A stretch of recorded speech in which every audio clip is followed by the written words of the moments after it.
সাতক্ষীরা ইমদাদুল হক সাহেব, তিনি সাতক্ষীরা আন্দোলনে বিশেষ করে দারুল হাদিস আহমদিয়া সালাফিয়া মাদ্রাসার পরিচালনায়, প্রতিষ্ঠায়, ব্যবস্থাপনায়, সকল ব্যাপারে যার অকৃপণ সহযোগিতা আমি পেয়েছি এবং আমাদের সাতক্ষীরা জেলা আন্দোলন তাকে অস্বীকার করার সুযোগ পাবে না। শুনলাম সেই ব্যক্তিও একদিন হারিয়ে গেছেন। আজকের দিনে স্মরণ করছি সেই সমস্ত হারিয়ে যাওয়া রত্নগুলিকে, যাদেরকে এসে আমি আর শত চেষ্টাও দেখতে পাবো না। আহলে হাদিস আন্দোলন বাংলাদেশের কেন্দ্রীয় অর্থ সম্পাদক, যিনি আমার মামলাগুলির জন্য দিন রাত বিভিন্ন জেলখানায় আমার সঙ্গে সাক্ষাৎ করতেন, আদালতে যেতেন, দিন রাত পাগলের মতো ঘুরতেন, সেই একটি স্তম্ভ বলা যেতে পারে আন্দোলনের, জয়পুরহাটের সভাপতি বলা ঠিক হবে না, বরং কেন্দ্রীয় অর্থ সম্পাদকটাই তার সবচেয়ে বড় পরিচিতি ছিল, মৌলানা হাফিজুর রহমান। তিনি আজকে আমাদের কাছ থেকে বিদায় নিয়েছেন। কিভাবে নিয়েছেন আপনারা ইতিহাস জানেন। বগুড়া কারাগারে যেদিন সাক্ষাৎ করে এলেন, সেখান থেকে সাক্ষাৎ করে আসার সম্ভবত 1 মাসের মধ্যে উনি মৃত্যুবরণ করলেন। আমি গাইবান্ধা কারাগারে গিয়ে পত্রিকা দেখে হতবাক হয়ে গেলাম। জীবনে এত বড় ব্যথা কারাগার জীবনে গিয়ে সম্ভবত আমি পাইনি।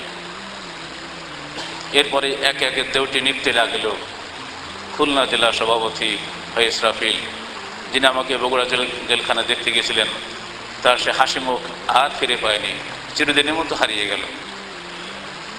যশোর জেলা সাধারণ সম্পাদক আলতাফ হোসেন, যিনি খুব সম্প্রতি আমাদের সংগঠনে এসেছিলেন এবং তার খলুসিয়াত নিঃসন্দেহে স্বীকার করতে হবে। তার সাহসী কর্মতৎপরতার কারণেই আতাউল হক আমাদেরকে কেশবপুরের মতো জায়গায়, যেখানে আমাদেরকে অত্যন্ত কঠিন বিরোধের মোকাবেলা করে সম্মেলন করতে হয়েছিল, বলা যেতে পারে তিনি ছিলেন তার প্রাণ পুরুষ। তিনিও চলে গেলেন আমাদের কাছ থেকে।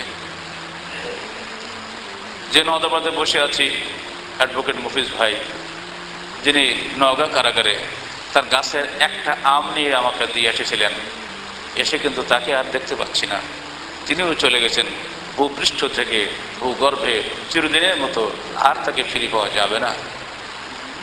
এমনি করে আমাদের সাতক্ষীরা জেলা আহলে হাদিস যুব সংঘের সভাপতি আলতাফ হোসেনের পিতা ডাক্তার রায়হান উদ্দিন, সংগঠন করার বহু পূর্ব থেকে, ছোটবেলা থেকে তার সঙ্গে আমার পরিচয়। তখন আলতাফরা জন্মগ্রহণই করেনি, তখন থেকেই তিনি আমার বন্ধু। শুনলাম একটু আগেই সাতক্ষীরা জেলার সভাপতির মুখে ক্যান্সারের কঠিন কষ্টের মধ্যে মৃত্যুর আগ মুহূর্ত পর্যন্ত বলছে, আহা, আমি যদি আমির জামাতের মুক্তির সংবাদটা পেয়ে মরতে পারতাম, তাহলে আমি সুখে মরতে পারতাম।